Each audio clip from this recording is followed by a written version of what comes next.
आप लोगों ने सुना होगा कि जब भगवान ने कालिया नाग को ठीक किया, थोड़ा ठोक ठोक के ठीक किया। भगवान कई जगह कई लोगों को ठोक ठोक के ठीक करते हैं। आप लोग जानते हैं कि कालिया नाग के फनों में, उनके हुड्स के ऊपर भगवान ने नृत्य किया और नृत्य करने से धीरे धीरे उसका जहर और उसका दंभ, उसका अहंकार निकल गया, वो ठीक हो गया, भगवान का भक्त बन गया। तब से कालिया के फणों में भगवान के चरण चिन्ह है, तो वैष्णव हो गए। भगवान ने कहा कि अब किसी दूसरे जीव को कोई हानि मत पहुंचाना। उन्होंने कहा कि भगवान हम कहाँ जाएं, कहाँ जाके रहें? तो भगवान ने उनका निवास स्थान क्या दिया? फिजी, द्वीप। तो अपने परिवार के साथ जो एक महान विष को रखने वाले एक बहुत बड़े सर्प थे, वो एक बहुत बड़े वैष्णव हो गए और इस स्थान में रहने लगे। और पहले तो पूरे जगत को भारत कहा जाता था, भारतवर्ष, लेकिन अभी एक छोटे से नक्शे का नाम है भारतवर्ष।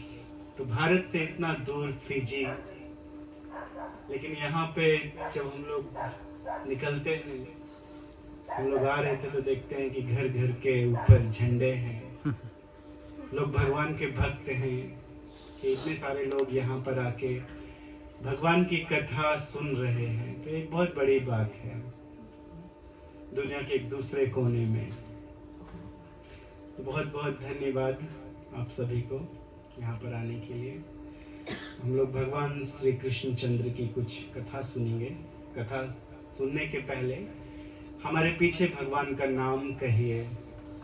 भगवान के नाम को बोलकर हम अपने मन को एकाग्र करते हैं भगवान की कथा सुनने के लिए। तो अपने मन को हम प्रिपेयर करते हैं कि अब हम दूसरी जगह से अपने मन को हटा के एकत्रित करेंगे भगवान की कथा में, क्योंकि इस संसार में दो चीजें दुर्लभ हैं। वो चीजें कौन कौन सी हैं? सत्संग और हरि कथा, ये दो चीजें बहुत दुर्लभ हैं। तो जहाँ कहीं भी ये मिलती हैं, हमें बड़े सम्मान के साथ अपने मन को एकाग्र लगा के उसे ग्रहण करना चाहिए। तो अब हमारे पीछे भगवान का नाम कहिए। ओम नमो भगवते वासुदेवाय। ओम नमो भगवते वासुदेवाय। ओम नमो भगवते वासुदेवाय। ओम नमो भगवते वासुदेवाय। ओम नमो भगवते वासुदेवाय। ओम नमो भगवते वासुदेवाय। यह विधि है अपने आप को पवित्र करने की। मंत्र पढ़ा जाता है भगवान की पूजा में। ओम अपवित्रम पवित्रो वा सर्वावस्थां गतोऽपि वा यह स्मरेत पुंडरीकाक्षं सा बायाभ्यंतर शुचि। यह स्मरेत, जब कोई स्मरण करता है, चिंतन करता है किसका? पुंडरीकाक्षं। पुंडरीकाक्ष भगवान का एक नाम है, भगवान कृष्ण का, भगवान विष्णु का एक नाम है। तो यह स्मरेत पुंडरीकाक्षं सह बायाभ्यंतर शुचि। वो अपने आप को बाहर से अर्थात अपने तन को और अंदर से अर्थात अपने मन को पवित्र कर लेता है। और इस तरह से हम भगवान का नाम लेकर, भगवान का स्मरण करके अपने आप को पवित्र करके एकाग्र चित्त हो जाते हैं भगवान की कथा इत्यादि सुनने के लिए, पूजा करने के लिए। सच्चिदानंद रूपाय विश्वोपत्यादि हेतवे तापत्रय विनाशाय श्री कृष्णाय वयं ओम ज्ञानतिमिरान्धस्य ज्ञानाञ्जनाशलाकया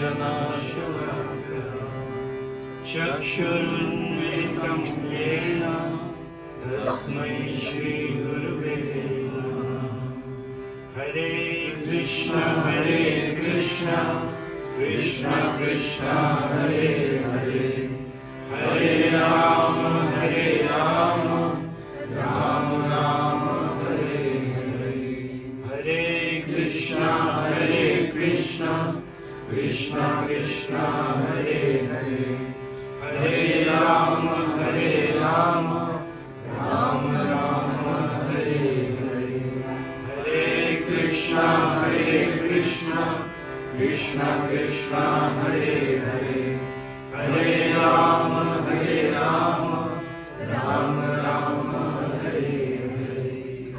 पहले तो पूरे जगत को भारत कहा जाता था, भारतवर्ष, लेकिन अभी एक छोटे से नक्शे का नाम है भारतवर्ष।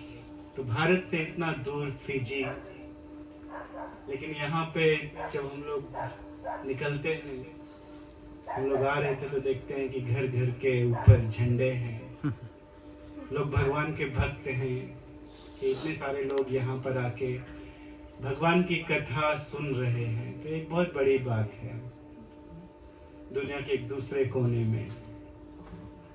तो बहुत बहुत धन्यवाद आप सभी को यहाँ पर आने के लिए। हम लोग भगवान श्री कृष्ण चंद्र की कुछ कथा सुनेंगे। कथा सुनने के पहले हमारे पीछे भगवान का नाम कहिए। भगवान के नाम को बोलकर हम अपने मन को एकाग्र करते हैं भगवान की कथा सुनने के लिए। तो अपने मन को हम प्रिपेयर करते हैं कि अब हम दूसरी जगह से अपने मन को हटा के एकत्रित करेंगे भगवान की कथा में, क्योंकि इस संसार में दो चीजें दुर्लभ हैं। वो चीजें कौन कौन सी हैं? सत्संग और हरि कथा, ये दो चीजें बहुत दुर्लभ हैं। तो जहाँ कहीं भी ये मिलती हैं, हमें बड़े सम्मान के साथ अपने मन को एकाग्र लगा के उसे ग्रहण करना चाहिए। तो अब हमारे पीछे भगवान का नाम कहिए। ओम नमो भगवते वासुदेवाय। ओम नमो भगवते वासुदेवाय। ओम नमो भगवते वासुदेवाय। ओम नमो भगवते वासुदेवाय। ओम नमो भगवते वासुदेवाय। ओम नमो भगवते वासुदेवाय। यह विधि है अपने आप को पवित्र करने की। मंत्र पढ़ा जाता है भगवान की पूजा में। ओम अपवित्रम पवित्रो वा सर्वावस्थां गतोऽपि वा यह स्मरेत् पुंडरीकाक्षं सा बायाभ्यंतर शुचि। यह स्मरेत्, जब कोई स्मरण करता है, चिंतन करता है किसका? पुंडरीकाक्षं। पुंडरीकाक्ष भगवान का एक नाम है, भगवान कृष्ण का, भगवान विष्णु का एक नाम है। तो यह स्मरेत् पुंडरीकाक्षं सह बायाभ्यंतर शुचि। वो अपने आप को बाहर से अर्थात अपने तन को और अंदर से अर्थात अपने मन को पवित्र कर लेता है। और इस तरह से हम भगवान का नाम लेकर, भगवान का स्मरण करके अपने आप को पवित्र करके एकाग्र चित्त हो जाते हैं भगवान की कथा इत्यादि सुनने के लिए, पूजा करने के लिए। सच्चिदानंद रूपाय विश्वोपत्यादिहेतवे तापत्रय विनाशाय श्रीकृष्णाय वयं नमः। ॐ अज्ञानतिमिरान्धस्य ज्ञानाञ्जनशलाकया चक्षुरुन्मिलितं येन तस्मै श्रीगुरुवे नमः। हरे कृष्ण कृष्ण कृष्ण हरे हरे, हरे राम राम राम हरे हरे। हरे कृष्ण कृष्ण कृष्ण हरे हरे, हरे राम राम राम हरे हरे। हरे कृष्ण कृष्ण कृष्ण हरे हरे, हरे राम राम राम हरे हरे। श्री कृष्णचंद्र भगवान की जय। तो जैसा पहले आपने सुना कि भगवान कभी कभी अपने भक्तों को या जीवों को ठोक ठोक कर ठीक कर देते हैं। तो इससे एक और कथा याद आ गई। एक बार एक बहुत बड़े राजा थे, उनका नाम था रैवत। रैवत नाम के एक महाराज थे और उनकी पुत्री थी जिनका नाम था रेवती। आप लोगों ने एक कथा सुनी होगी कि उनकी पुत्रियों में बहुत सारे गुण थे, बहुत बलिष्ठ भी थी, बहुत सुंदर भी थी, और जितनी क्वालिटीज होना चाहिए वो सब उनके अंदर थी। तो रैवत महाराज ने सोचा, देखा, जाना कि इस पृथ्वी में कोई भी इनका वर्ण करने के योग्य नहीं है। इतनी अच्छी स्त्री है, पुत्री है, तो उसके लिए एक सुयोग्य वर भी चाहिए, लेकिन इस पृथ्वी में कोई योग्य नहीं था। सारे ज्योतिषों से पूछ लिया, अपने द्वारपालों को, गुप्तचरों को भेजा पृथ्वी के कोने कोने पर, लेकिन कोई नहीं मिला। तो अपनी पुत्री को लेकर ब्रह्मलोक गए सीधे। बहुत बड़े राजा थे, बहुत प्रतापी थे, सत्ययुग की बात है। तो वो सीधे गए ब्रह्मलोक में और ब्रह्मा जी से जाके पूछते हैं कि आप बताइए, आपका एक नाम विधि है, आपने मेरी पुत्री के लिए कौन सा वर चुना है, कौन मेरी पुत्री के योग्य है। तो उन्होंने कहा पृथ्वी में जाएं और इस समय बलराम जी, भगवान संकर्षण वहां पर प्रकट हुए हैं, जन्म लिए हैं, वो रेवती के लिए परफेक्ट हैं। तो आप जाके अपनी पुत्री का विवाह उनसे करा दीजिए। तो कुछ क्षणों की ये बात थी, कुछ क्षण में ब्रह्मलोक पहुंचे और ब्रह्मा जी से इतनी बातें की, और तब तक इस पृथ्वी में हजारों युग बीत गए। टाइम डिफरेंस, यहाँ का समय अलग तरह से चलता है, वहां का समय अलग तरह से चलता है। तो उतनी देर में इस पृथ्वी में हजारों युग बीत गए। ब्रह्मा जी कहते हैं अब तुम्हारा राजपाट तो सब गया, तुम्हारे जितने भी आगे पीछे के लोग थे सब मर गए, तुम्हारा राज्य नहीं है। तो जब इस पृथ्वी में लौट कर आए, बलराम जी से मिले और सारी बातें बताई, तो रेवती का शरीर वो सतयुग के हिसाब से था। समझ रहे हैं? आपके दादा परदादा बड़े लंबे चौड़े हट्टे कट्टे, और हम लोग का देखिए कद छोटा होता जा रहा है, आयु छोटी होती जा रही है। तो सतयुग के युग के अनुसार वो बहुत लंबी थी, हट्टी कट्टी थी, बहुत बड़ी थी। तो बलराम जी कुछ धारण करते हैं, उनका एक आयुध है। वो क्या है? क्या धारण करते हैं बलराम जी? हल धारण करते हैं।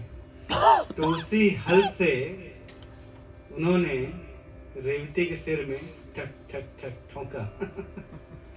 तो उसका कद उतना हो गया जितना बलराम जी के हिसाब से होना चाहिए।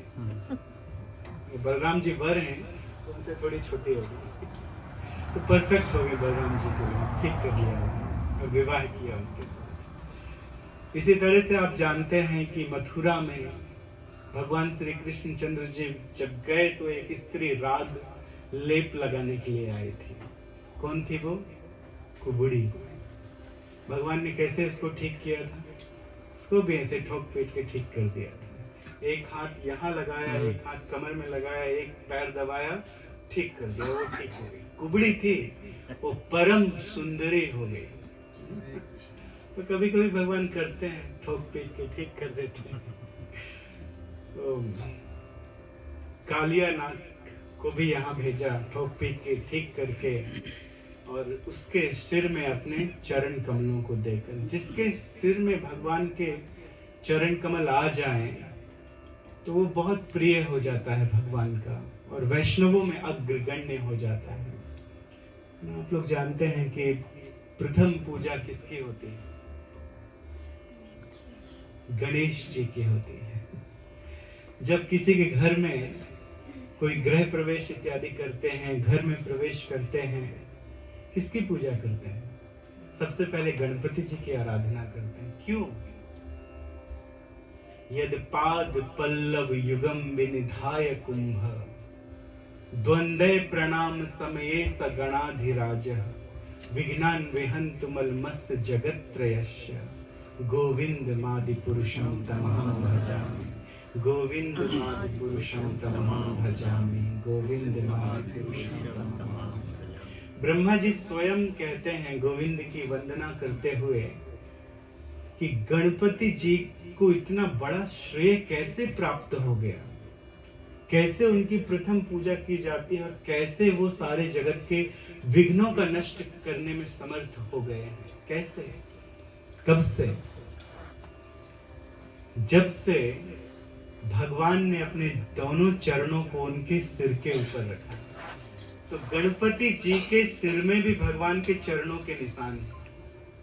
उन भगवान के चरणों के निशान को अपने सिर में धारण करके वो सारे जगत के कल्मश को नष्ट कर सकते हैं। इसलिए उनकी पूजा सबसे पहले की जाती है। जन्माष्टमी का समय है और पूरी फिजी में ही नहीं बल्कि सारे जगत में जगह जगह पे कृष्ण कथा चल रही है। कृष्ण अष्टमी इत्यादि बैठी हुई है, सभी लोग भागवत कथा इत्यादि कर रहे हैं। तो भागवत कथा इत्यादि की जा रही है, किसका गुणगान किया जा रहा है? कृष्ण का। सारे जगत में कृष्ण का गुणगान किया जा रहा है। हम लोग जानते हैं कि कृष्ण, भगवान श्री कृष्ण मथुरा में प्रकट हुए। मथुरा से गोकुल में गए, गोकुल में जाके लीलाएं की, बहुत बहुत असुरों को उन्होंने मारा, गोपियों को आनंद प्रदान किया, वापस आए मथुरा। पहले तो भगवान तो गए नहीं थे राक्षसों का मारने के लिए, वो तो भगवान राक्षसों को अपने धाम में बैठ के भी मार सकते हैं। भगवान की क्या बड़ी बात है। अरे जब इस भौतिक संसार में इतनी अच्छी व्यवस्था है कि एक मिसाइल चलाई और पूरे विश्व को नष्ट किया जा सकता है, पूरे देश को नष्ट किया जा सकता है, ये मटेरियल व्यवस्था है। तो सोचिए कि भगवान के पास जो ट्रांसेंडेंटल व्यवस्था है उससे भगवान क्या नहीं कर सकते। क्या भगवान नहीं कर सकते कि अपने हृदय में सोचें सारे राक्षस मर जाएं और वहीं पर मर जाएं, सब भस्म हो जाएं? कर सकते हैं।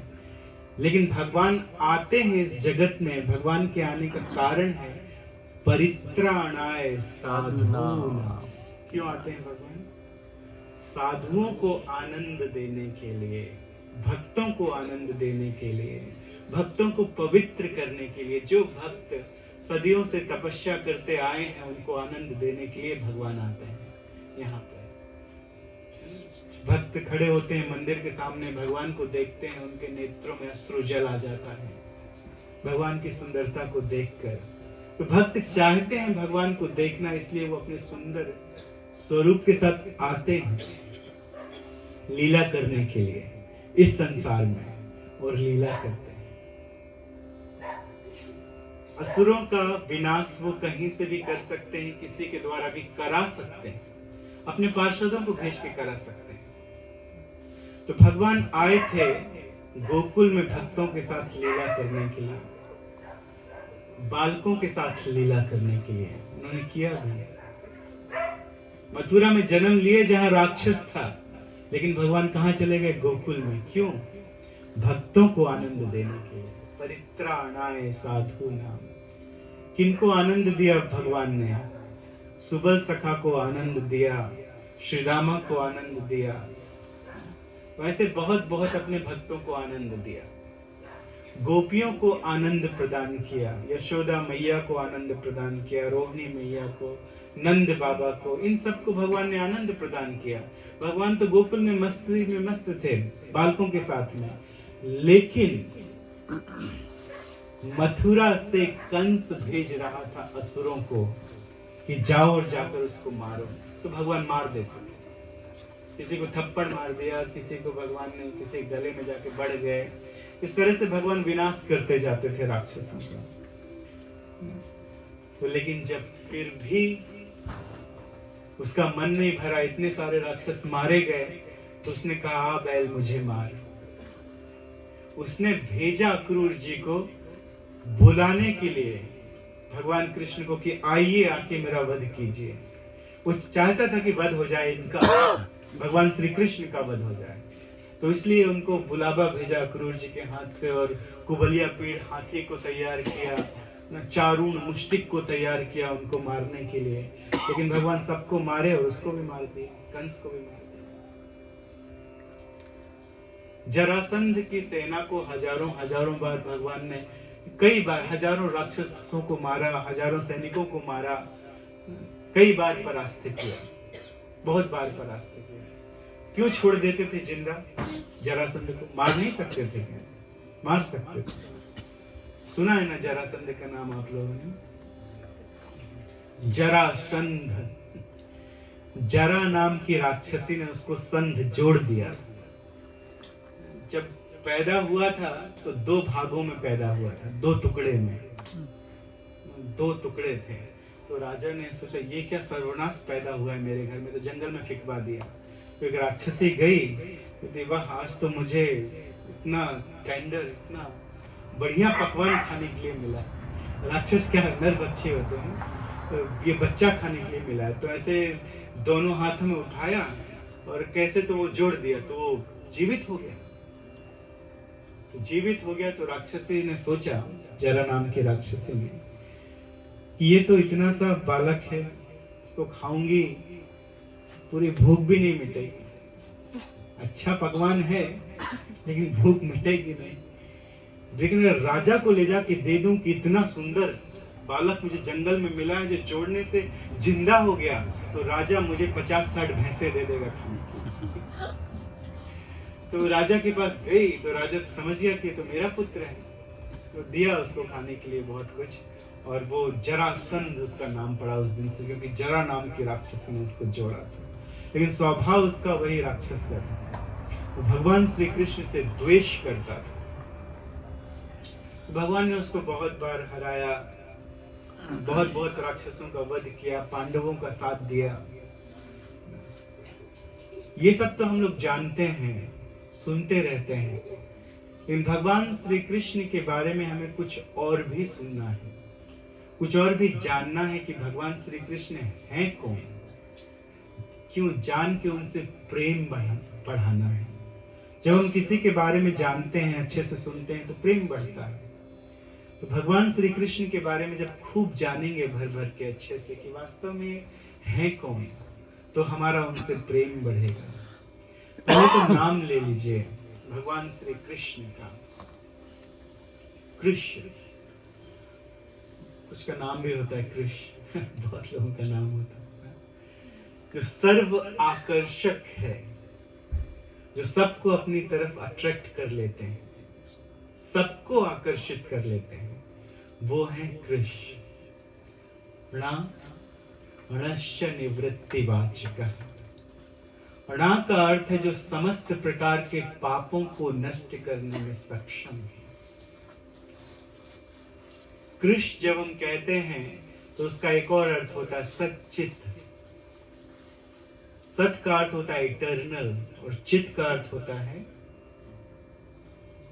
ज्ञान में, फुल ऑफ नॉलेज।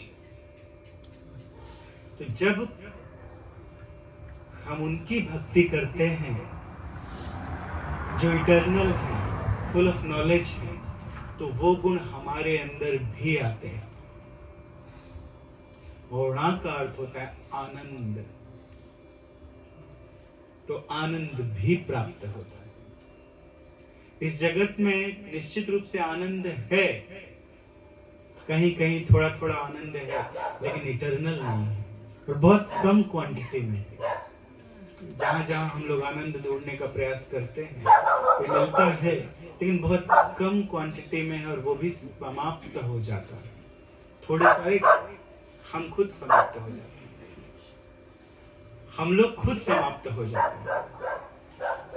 इसीलिए जब भगवान की भक्ति करते हैं, कभी कभी लोग प्रश्न करते हैं, प्रभु भगवान की भक्ति करेंगे तो कहाँ जाएंगे? भक्त जानते हैं कहाँ जाएंगे, कहाँ जाएंगे? बोलिए, जोर से बोलिए। गोलोक वृंदावन जाएंगे। भक्त छोटी मोटी बातें नहीं करते, स्वर्ग ये सब बातें नहीं करते। ये छोटी मोटी बातें हैं भक्तों के लिए। स्वर्ग, कभी कभी किसी घर में किसी की मृत्यु हो जाए, पूछो तो वो तो स्वर्गवासी हो गए, ऐसे ही कहते हैं, वो तो स्वर्गवासी हो गए। और ऐसा कह के ऐसा सोचते हैं बहुत बढ़िया बोल रहे हैं। स्वर्ग जाना कोई अच्छी बात नहीं है। क्यों नहीं?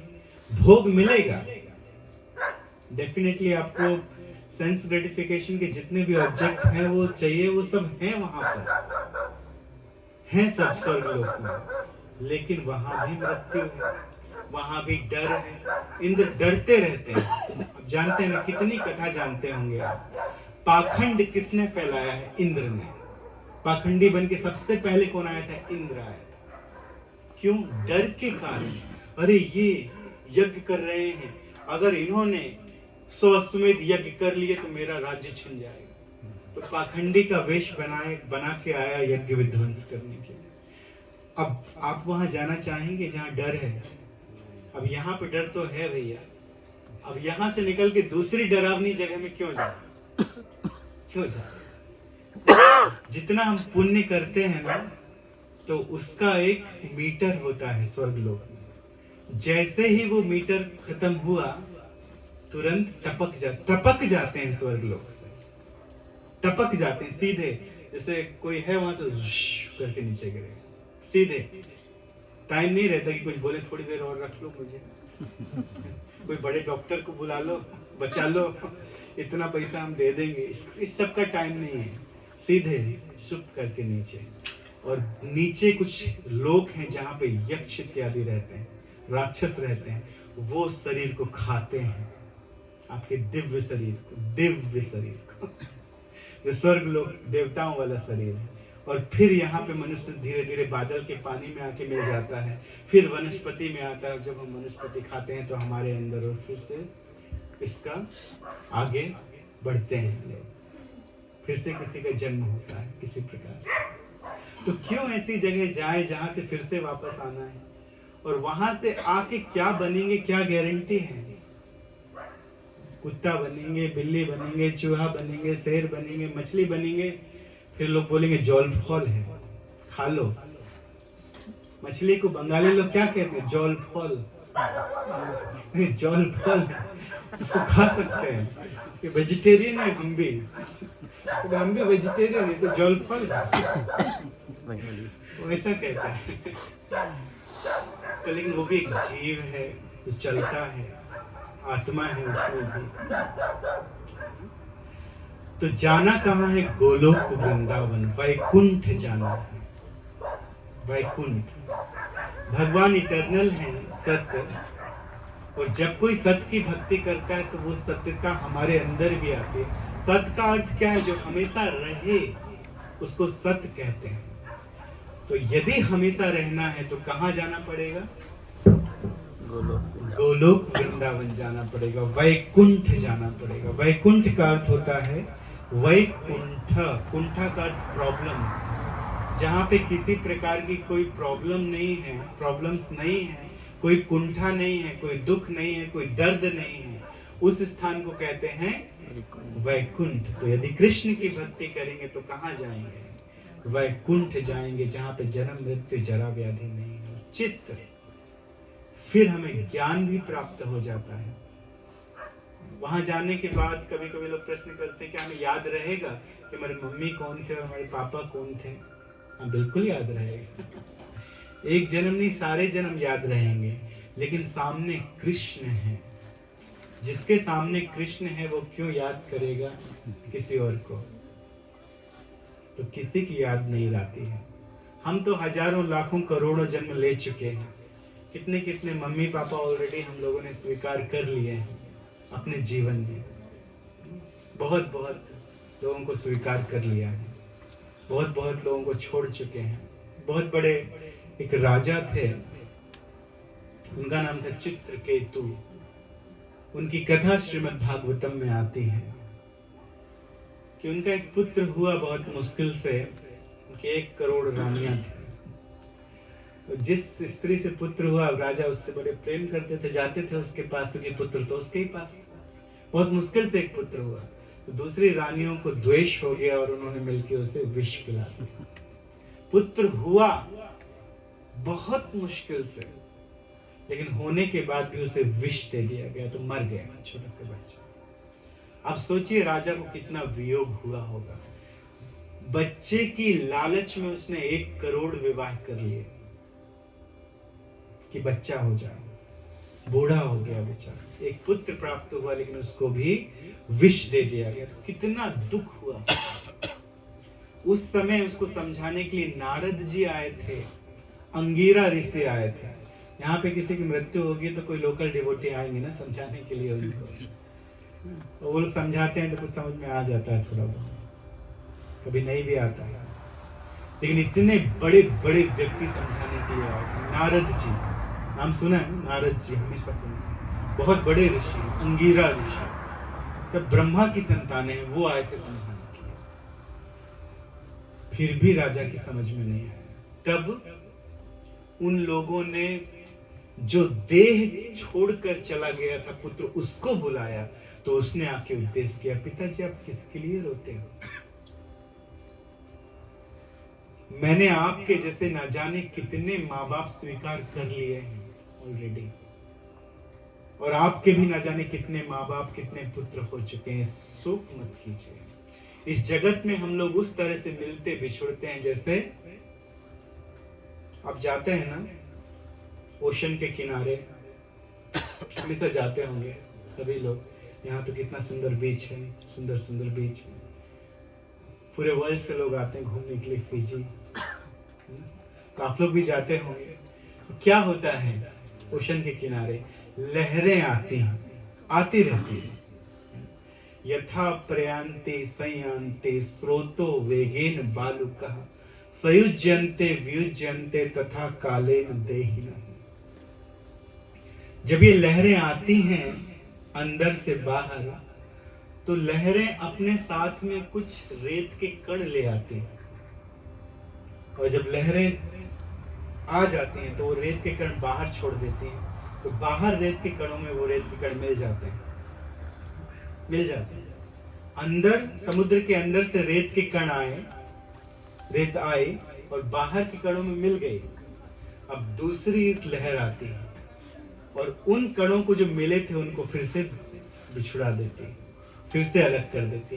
अब आप बताइए, क्या वो कभी मिलेंगे? नहीं। क्या वो रेत के कण मिल सकते हैं? मिलेंगे कभी? हो सकता है मिल जाए शायद, लेकिन कोई गारंटी नहीं। उस प्रकार से हम सब इस संसार में मिलते बिछुड़ते रहते हैं। वैसे एक बार मिल गए तो मिल गए, 7 जन्म का साथ है हमारा तुम्हारा, ये सब फिल्म की बात है। ये सब सही में नहीं होता है, सब सही में नहीं होता है। तो ये बात भागवतम में लिखी हुई है। मृत प्राणी की आत्मा आके अपने पिता चित्रकेतु को ये उपदेश दे रही है। आनंद। तो ऊपर सबको ज्ञान रहता है, लेकिन कोई उस ज्ञान से जानने की कोशिश नहीं करता मैं क्या था, कौन कौन मेरे मम्मी पापा थे। वो तो भगवान का भजन करते हैं, क्योंकि ज्ञान का अर्थ है कृष्ण को जानना और कृष्ण की भक्ति करना। इस जगत में नाम और नामी में भेद है, आध्यात्मिक जगत में नाम और नामी में भेद नहीं है। इस जगत में नाम और नामी में भेद है। किसी का नाम हो सकता है नाम नयन सुख आंख के अंधे। नाम क्या हो सकता है? नयन सुख, अपने नयनों से सुख लेने वाले, लेकिन आंख के वो अंधे होते हैं। नाम होता है अमीर चंद्र, लेकिन वास्तव में होते हैं फकीर चंद्र। किसी का नाम होता है फकीर चंद्र और वो होते हैं बहुत बड़े अरबपति, मिलेनियर। तो इस जगत में नाम और नामी में भेद है, लेकिन आध्यात्मिक जगत में नाम और नामी में भेद नहीं है। अगर आप बोलेंगे कृष्ण, तो उसका मतलब है कि कृष्ण आपकी जीभ में आके बैठे हैं, आप कृष्ण का आलिंगन कर रहे हैं, क्योंकि नाम और नामी में कोई भेद नहीं है। अब हमें समझ में नहीं आएगा क्योंकि इस जगत में भेद है। जब हम वहां जाएंगे तो केवल आपको कृष्ण कहना है और कृष्ण नाम के रूप में साक्षात आपके सामने आ जाएंगे। आप उनका आलिंगन कर सकते हैं, उनके साथ बैठ के बात कर सकते हैं, ब्रेकफास्ट कर सकते हैं, उनको खिला सकते हैं, उनके पैर दबा सकते हैं। तो आनंददायक है कृष्ण। भगवान श्री कृष्ण सबको आनंद देने वाले हैं। तो भगवान श्री कृष्ण आए, कब आए? द्वापर युग के अंत में आए। उसके बाद महाभारत का युद्ध हुआ। भगवान इस जगत में थे, 125 वर्ष लीला किए, अपने भक्तों के साथ भक्तों को आनंद दिए और वापस अपने धाम में चले गए। तो एक बहुत बड़ा लोगों के मन में एक ये रहता है कि भगवान के अवतार हैं।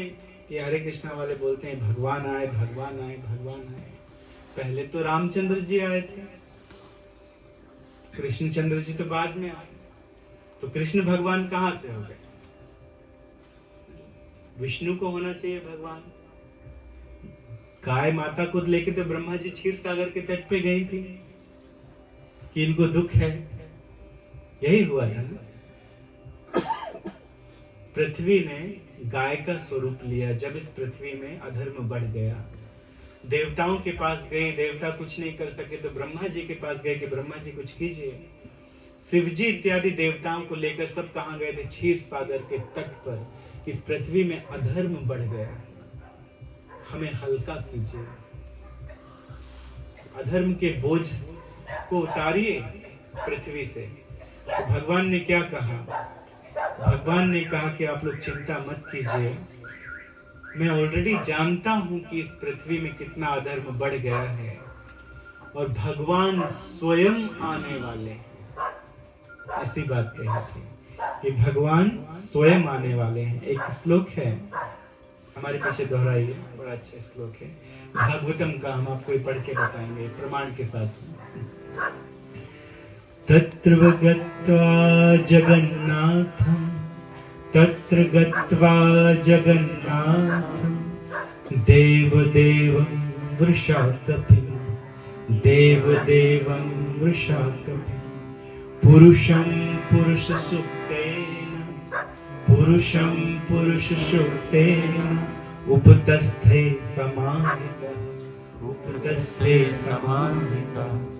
तत्र गत्वा, जब गए सब वहां पर जाकर जगन्नाथ जी के पास, जगतेर नाथ इति जगन्नाथ, जो सारे जगत का पालन करते हैं उनको जगन्नाथ कहा जाता है।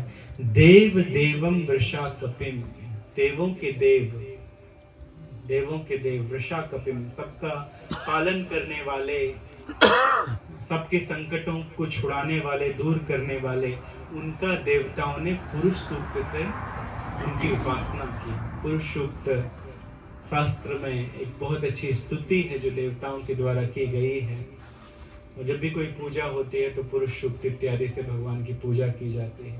सहस्र शीर्षः पुरुषः सहस्राक्षः सहस्रपाद स भूमिं विश्वतो वृत्त्वा तिष्ठद्दशांगुलम् पुरुष एवेदगं सर्वं यद्भूतं यश्च भव्यं उतामृतत्वशेषानः यदन्नेनातिरोहति। ऐसे करके बहुत सारे श्लोक हैं। उससे देवताओं के द्वारा भगवान की स्तुति की गई है। तो स्तुति करने के बाद जब भगवान ने कहा कि स्वयं भगवान आने वाले हैं, इसका अर्थ क्या है? इसका अर्थ यह है कि भगवान श्री कृष्ण वो गोलोक वृंदावन धाम में शाश्वत रूप से निवास करते हैं, इटर्नली रहते हैं। कहाँ रहते हैं? गोलोक वृंदावन में। और वहां से कभी कभी यहाँ पर आते हैं, स्वयं आते हैं। ऐसे अपने अवतारों को भेजते रहते हैं। कभी नरसिंह देव जी को भेजते हैं, कभी श्री रामचंद्र जी को भेजते हैं, कभी किसी को भेजते हैं, कभी किसी को भेजते हैं। लेकिन ब्रह्मा जी के एक दिन में एक बार स्वयं आते हैं। ब्रह्मा जी का एक दिन कितना बड़ा होता है? सहस्त्र युग पर्यंत अहर्यद ब्राह्मणो विदुः। जब सहस्त्र युग, सतयुग, त्रेता, द्वापर, कली, ये 1000 बार घूम जाते हैं तो ये ब्रह्मा जी का एकमात्र 12 घंटे हैं। कितने हैं? Only 12 hours. उतनी ही बड़ी ब्रह्मा जी की रात्रि होती है। एक सहस्त्र युग वो ब्रह्मा जी के केवल 12 घंटे हैं। तो उसमें भगवान एक बार आते हैं, स्वयं भगवान श्री कृष्ण। तो भगवान श्री कृष्ण अवतारीय हैं, अवतार नहीं है, अवतारीय है। इसलिए भगवान प्रकट होते हैं, जन्म नहीं लिए भगवान। और ना श्री रामचंद्र जी जन्म लिए थे, प्रकट हुए। भय प्रगट कृपाला दीन दयाला कौशल्या हितकारी, प्रकट हुए। उसी तरह से भगवान श्री कृष्ण प्रकट हुए थे। जब प्रकट हुए तो उनके शरीर में कोई गर्भ का रक्त नहीं लगा था। तो बच्चा जन्म लेता तो क्या साफ करना पड़ता है? उसके शरीर से गर्भ का रक्त निकालना पड़ता है ना? लेकिन भगवान के शरीर में कोई रक्त नहीं लगा, बल्कि भगवान मुकुट पहने थे, वस्त्र पहने थे, कुंडल पहने थे, शंख चक्र गदा पद्म। बताओ कौन बच्चा जन्म लिया चड्डी पहन के? आसमान बताइए, कोई बच्चा अब तक नैपकिन पहन के जन्म लिया है? नहीं लिया। लेकिन भगवान क्या पहन? पीतांबर पहन के जन्म लिया, वो भी शंख चक्र गदा पद्म के साथ प्रकट होते हैं। आप लोग जानते हैं कि 6 पुत्र पहले आए और 6 पुत्रों को मार दिया गया। किसने मारा? कंस ने मारा। तो ये वास्तव में हमारे अंदर के मोह, लोभ, मद, माश्चर्य इत्यादि हैं, जिनको हमें मारना है यदि हम कृष्ण को प्राप्त करना चाहते हैं। एक बार हिरण्यकश्यपु के वंश में उनके 6 पोते हुए थे। कालनेमी के पुत्र, कालनेमी नाम का एक राक्षस था, उसके 6 पुत्र हुए। और वो चले गए ब्रह्मा जी की स्तुति करने के लिए, ब्रह्मा जी के प्रति तपस्या करने के लिए कि ब्रह्मा जी खुश होंगे तो हमें आशीर्वाद देंगे। तो कहीं से पढ़ लिया होगा, कहीं से जान लिया होगा, किसी ने बता दिया होगा कि हिरण्यकश्यपु इतना शक्तिशाली है क्योंकि ब्रह्मा जी का वरदान प्राप्त हुआ है। लेकिन सोचिए, उस समय कौन? हिरण्यकश्यपु को क्रोध आ गया। मेरी स्तुति छोड़ के ब्रह्मा जी की स्तुति करने चले गए, ये दूसरा भगवान कहां से पैदा हो गया? मेरी स्तुति करनी चाहिए, मेरी पूजा करनी चाहिए, मेरे वंश में जन्मे हैं और किसी और की स्तुति कर रहे हैं, किसी और की पूजा कर रहे हैं। कैसे निर्लज्ज पुत्र हैं, पौत्र हैं। तो इस तरह से सोचने लगा। उसने वर लिया है ब्रह्मा जी से, तो ब्रह्मा जी आराध्य हुए कि नहीं हुए? लेकिन ऐसे होते हैं राक्षस। राक्षस कृतघ्न होते हैं। यदि उनके लिए कुछ किया जाए तो वो ये नहीं सोचते हैं कि आपने किया है हमारे लिए, हम आपके प्रति कृतज्ञ हैं, हम आपकी सेवा करेंगे। नहीं, वो तो मैंने अपनी तपस्या से प्राप्त किया है, मेरा बल है, मेरा बल है, ऐसा सोचते हैं। कर्ता हमिति मन्यते, भगवत गीता में इसको कहा गया है कि असुर जो है वो अपने आप को कर्ता समझते हैं। एक व्यक्ति एक बार घोड़े में चढ़ के जा रहे थे, घोड़े में चढ़ के जा, उनके पास एक पोटली थी, तो पोटली को सामने रखे थे। तब तक किसी ने कहा कि देखो कितना निर्लज्ज है, एक तो खुद घोड़े में बैठा है और इतनी बड़ी पोटली भी रखा है। तो उसने सुना तो उसने पोटली उठा के अपने सिर में रख लिया, मैं इसको रख लेता। तो वजन तो आखिर उसके घोड़े के ऊपर ही रहेगा। अब पोटली अपनी उठा लो तो क्या फर्क पड़ता है, वजन किसके ऊपर है, घोड़े के ऊपर है। कर लो तपस्या तुम, लेकिन तपस्या करने की शक्ति कौन देता है, तो भगवान ही देते हैं। शक्ति देने वाले तो भगवान है। कि भगवान ने कैसी क्रिएशन की है, देखिए आंख बनाई है, नाक बनाई है, नाक, कान, मुंह, जिह्वा, सब कुछ बनाया है भगवान ने। बच्चा जब जन्म लेता है तो वो दूध की स्मेल से पहचान लेता है कि मेरी माता कौन है, दूध की स्मेल से पता चल जाता है। और जैसे ही दांत निकल जाते हैं तो दूध पीना बंद कर देता है, और माता के स्तनों का दूध भी गायब हो जाता है। कैसी क्रिएशन भगवान की, क्या ये मनुष्य ने की है क्रिएशन? साइंटिस्ट प्रयास कर रहे हैं जीवन देने के लिए, लेकिन आत्मा नहीं दे सकते, ऐसी क्रिएशन नहीं कर सकते। इसमें ये हमारे अंदर जो ये हैं छोटी छोटी वेंस हैं, यदि इसको निकाला जाए और निकाल के एक सीधा रखा जाए, पृथ्वी का एक चक्कर लगा लेंगे, इतनी वेंस हमारे शरीर के अंदर किसने भरी है। इसका अर्थ क्या है, मनुष्य यदि चाहे तो पूरे पृथ्वी का नॉलेज ले सकता है, यदि चाहे तो थोड़ा प्रयास करे तो। इसका अर्थ है भगवान ने बनाया है हमारे मस्तिष्क को इस तरह से, हमारे शरीर को इस तरह से। तो ये क्रिएशन कोई और नहीं कर सकता। लेकिन वहां हिरण्यकश्यप सोचता था कहाँ चले गए ब्रह्मा जी की वंदना करने, तो ब्रह्मा जी ने घर से निकाल दिया उनको। बहुत बलिष्ठ थे, बहुत शक्तिशाली थे, ब्रह्मा जी से आशीर्वाद भी प्राप्त किया था कि ना हम रोग से मरे, ना कोई हमें, अपने पितामह की तरह आशीर्वाद मांग लिया। जब ये पता चला हिरण्यकश्यप को तो उसने श्राप दिया कि काल नेमी बनेगा कंस और तुम लोग बनोगे 6 देवकी के पुत्र और यही मारेगा तुम्हें, यही तुम्हारा वध करेगा। 6 पुत्रों का वध किया। उसके बाद कौन आए गर्भ में? बलराम, संकर्षण। तो स्पिरिचुअल वर्ल्ड में, गोलोक वृंदावन में भगवान अपना विस्तार करते हैं। यहाँ पर केवल बलराम जी नहीं आए कि यहाँ पर आए तो उनका नाम रख दिया गया बलराम, ऐसा नहीं है। स्पिरिचुअल जगत में, गोलोक वृंदावन में भगवान अपना विस्तार करते हैं तो एक तरफ भगवान का स्वरूप प्रकट होता है, वो कौन है? बलराम, संकर्षण। और दूसरी तरफ भगवान की शक्ति प्रकट होती है, वो है राधा रानी। और जो दूसरी जितनी भी देवियां हैं वो सब राधा रानी से आए। और बलराम जी अपना विस्तार करते हैं। संकर्षण, वासुदेव, संकर्षण, प्रद्युम्न, अनिरुद्ध, ये चतुर्व्यूह उनसे निकलता है। और फिर संकर्षण से दूसरा चतुर्व्यूह निकलता है, वासुदेव, संकर्षण, प्रद्युम्न और अनिरुद्ध। और फिर 3 विष्णु निकलते हैं, क्षीरोदक्षाय विष्णु, कारणोदक्षाय विष्णु, गर्भोदक्षाय विष्णु। तो और दूसरे अवतार विष्णु से आते हैं, लेकिन भगवान श्री कृष्ण स्वयं अपने धाम से आते हैं, प्रकट होते हैं यहाँ पे ब्रह्मा जी के एक दिन में एक बार। इसीलिए भागवतम के प्रथम स्कंद में कहा गया है, एते चांस कलह पुंसः कृष्णस्तु भगवान स्वयं इंद्रारि व्याकुलम लोके मृडयन्ति युगे युगे। दूसरे भगवान के अवतार हैं, लेकिन कृष्ण स्वयं भगवान है, स्वयं भगवान। ये हमेशा 16 वर्ष के रहते हैं, कृष्ण भी 16 वर्ष के रहते हैं और बलराम जी भी 16 वर्ष के रहते हैं। यहाँ तक कि उनकी माता भी 16 वर्ष की रहती हैं और उनके पिता भी 16 वर्ष के रहते हैं।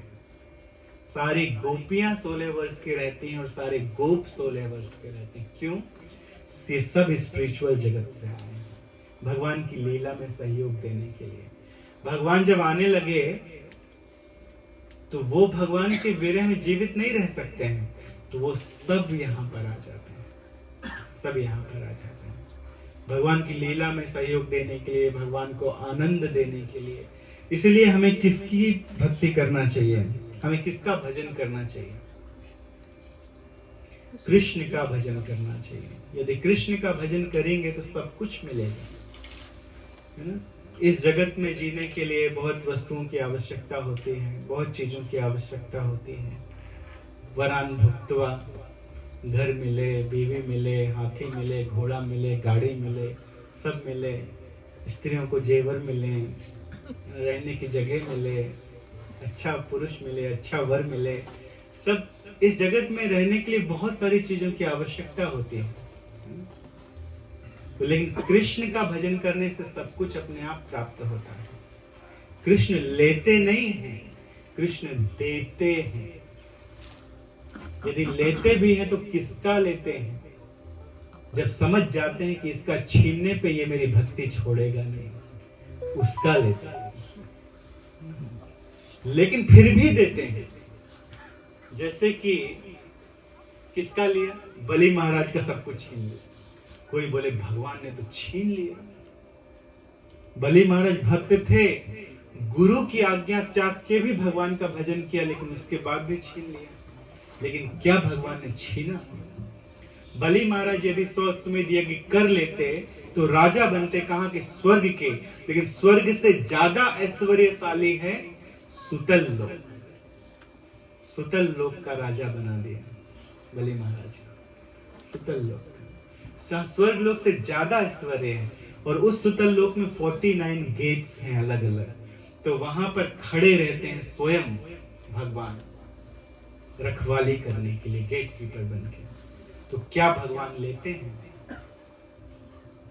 देते हैं। भगवान देते हैं। तो इसलिए किसका भजन करना चाहिए? लेकिन लोग किसका भजन करते हैं? लक्ष्मी देवी। लक्ष्मी देवी का भजन। लक्ष्मी देवी कहां मेरे पीछे लग गए? मुझे कृष्ण के चरण दबाने दो, मुझे विष्णु के चरण दबाने दो। लक्ष्मी को किसमें सुख मिलता है? आप भजन करेंगे तो लक्ष्मी को सुख मिलेगा?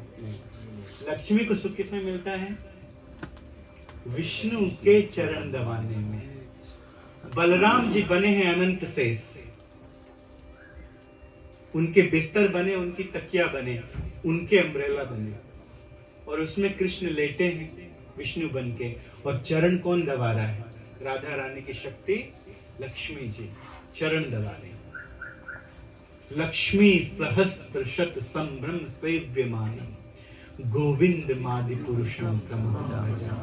एक लक्ष्मी नहीं, हजारों हजारों करोड़ों करोड़ों लक्ष्मियां, करोड़ों लक्ष्मियां, लक्ष्मी सहस्त्र सत करोड़ों लक्ष्मियां भगवान विष्णु के चरण दबाती हैं। तो यदि आप डायरेक्ट विष्णु के पास आओगे तो लक्ष्मी क्यों नहीं आ जाएंगे आपके पास? आ जाएंगे ना। अगर कृष्ण आपके घर पे आए, विष्णु आपके घर पे आए, तो लक्ष्मी ऐसे आ जाएंगे, चरण दबाते दबाते दबाते। और अगर लक्ष्मी घर में आ जाए तो किसी चीज की कमी रहेगी? बताइए, किसी चीज की कमी नहीं रहेगी। इसीलिए देखे सुने न भक्त भिखारी, न कहीं देखा गया और ना कहीं सुना गया कि भक्त भिखारी हुए। आप बोलेंगे सुदामा भिखारी थे, वो आए थे भगवान का दर्शन करने के लिए। केवल पत्नी ने भेजा था मांग के लाओ, लेकिन उन्होंने सोचा भगवान का दर्शन करेंगे, ये सौभाग्य। हाँ ठीक है, ठीक है, ठीक है, जाएंगे, कुछ कुछ बांध दो भगवान के लिए। भगवान को देखने में ही संतुष्ट थे, कुछ मांगा नहीं, खुशी से घर पे आ रहे थे। जब अपने राज्य में पहुंचे, अपने नगरी, अपने गांव में पहुंचे, तो ये कहाँ आ गया? मैं किसी गलत जगह आ गया। उनकी पत्नी सामने खड़ी थी, बहुत प्रकार के जेवर पहन के, अच्छी साड़ी पहन के, और सोने की थाली लेके आरती दिखाने के लिए। और वो कहते हैं ये कौन कौन खड़े हैं? कौन हो तुम भाग्यवान? मेरी पत्नी कहाँ गई? और जो फटी साड़ी थी उसके पास, तो उनके पहुंचने के पहले भगवान ने वहां क्या भेज दिया? अनंत ऐश्वर्य भेज दिया। तो जिसने वर्ण कर लिया कृष्ण का, जिसने वर्ण कर लिया भगवान विष्णु का, उसे और किसी चीज की आवश्यकता नहीं है। भक्ति जीवन बहुत सरल भी है, बहुत कठिन भी है। भक्त लोग तो यही कहेंगे आपसे कि बड़ी कठिन है डगर पन घट की, यही कहेंगे, क्योंकि वो आपको स्ट्रॉन्ग बनाना चाहते हैं। लेकिन बड़ा सरल है, बड़ा सरल भक्ति जीवन, कठिन नहीं है, बहुत सरल। खाली माला जप करना है बस, और कुछ नहीं करना है ना। खाली माला जप करना है और फीस्ट आपको अपने आप मिल जाएगा, क्योंकि फेस्टिवल की तो कोई कमी है नहीं। अभी रामनवमी जाएगी तब तक राधाष्टमी आ जाएगी, सॉरी कृष्ण जन्माष्टमी जाएगी तब तक राधाष्टमी जाएगी तब तक कार्तिक आ गया। फिर तो घर घर पे प्रोग्राम चल रहे हैं, एवरीडे फीस्ट। यहाँ हम लोग खा खा के परेशान हैं। कहना भक्तों को थोड़ा सा कम खाना चाहिए, लेकिन ये खा खा के परेशान है। हम लोगों के लिए ऑस्टेरिटी है खाना, खाना ऑस्टेरिटी। जहां जाएंगे वहां 56 प्रकार के भोग, 56 प्रकार खा लीजिए, आपके लिए बनाया है, और खाइए और खाइए। तो कोई कमी नहीं है, कोई कमी नहीं। कृष्ण के पास आना है, नाम लेना है, केवल भगवान का नाम लेना है। इस जगत में, इस कलयुग में विशेष करके मनुष्य यज्ञ नहीं कर सकते हैं बड़े बड़े। मनुष्य पूजा पाठ इतना शुद्धता से नहीं कर सकते। इसका अर्थ ये नहीं कि छोड़ दें, करना चाहिए पवित्रता के लिए। जब पूजा पाठ करते हैं तो हम पवित्र होते हैं, भगवान के सामने बैठ के पूजा करके हम पवित्र होते हैं। यज्ञ इत्यादि करते हैं तो यज्ञ के धुएं से स्थान पवित्र होता है, कोविड भाग जाता है ना? सब खत्म हो जाते हैं सारे वायरस अपने आप, वो केवल यज्ञ के धुएं से। तो होना चाहिए, यज्ञ होना चाहिए, पूजा करना चाहिए। लेकिन कलयुग की विधि क्या है? आप तपस्या तो कर नहीं सकते, तो वो हम बोलेंगे तपस्या तो है ही नहीं कलयुग के लिए। लेकिन तपस्या ठीक है, अगर कोई सुबह जल्दी उठ जाए, भगवान का नाम ले, मंगल आरती जाए, यही तपस्या है। तो इस कलयुग का धर्म है हरे कृष्ण महामंत्र का कीर्तन, भगवान के नाम का कीर्तन इस कलयुग का धर्म है। यदि मन ना लगे कोई बात नहीं, चलेगा चलेगा, लेकिन कम से कम लगाओ, कोशिश करो, अपने आप भगवान शक्ति देंगे। हमारा मन जो है वो बहुत भागता है, इधर उधर भागता है।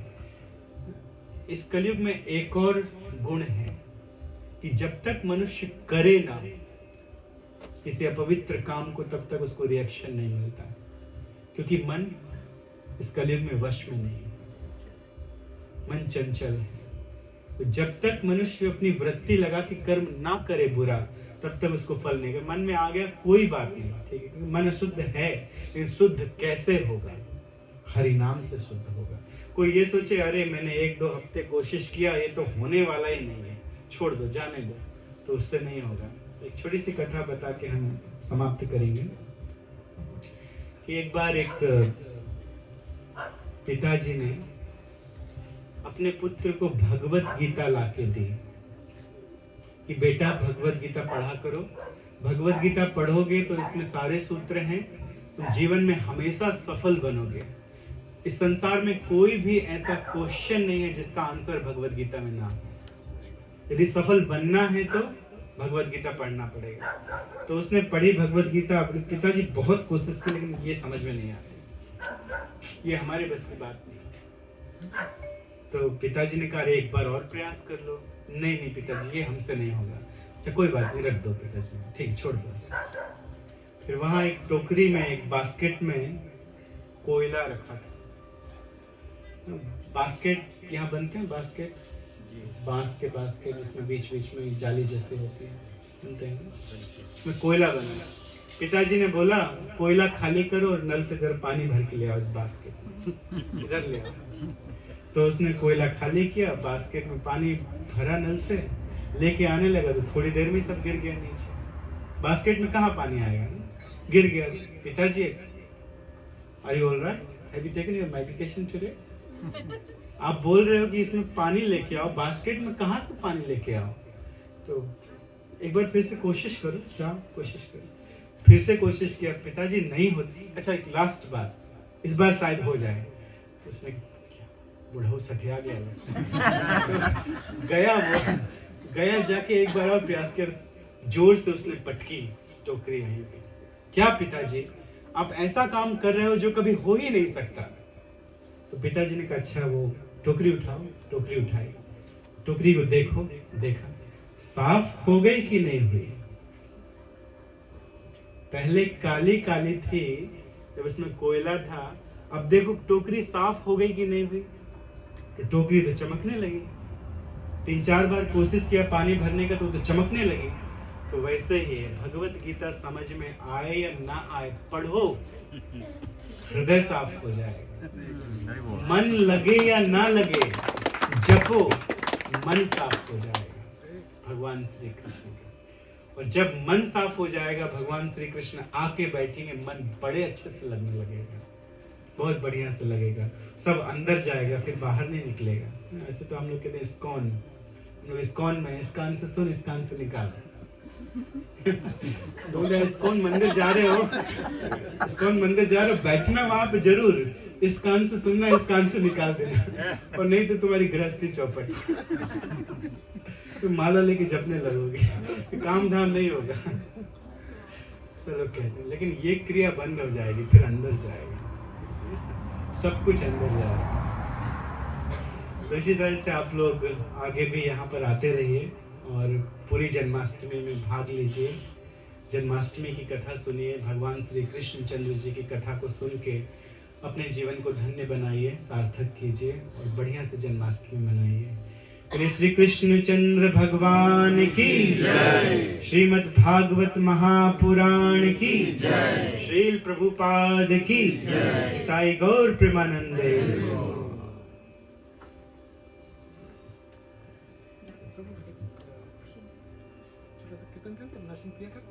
ठीक ठीक।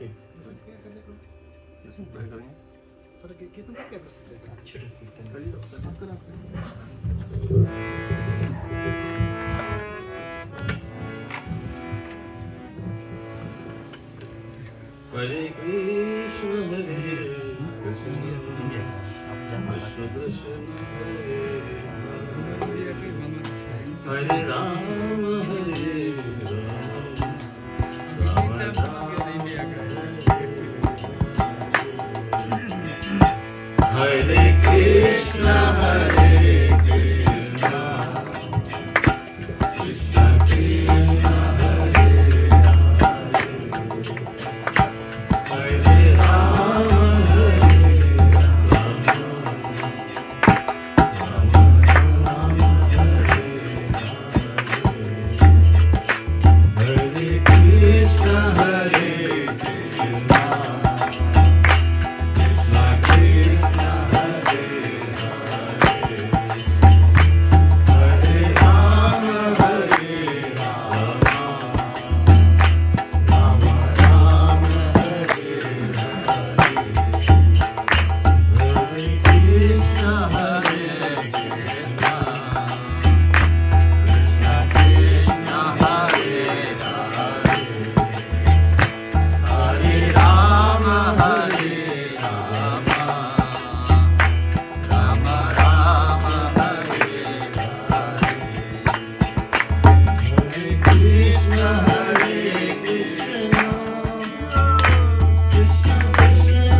नित्यानंद की जय।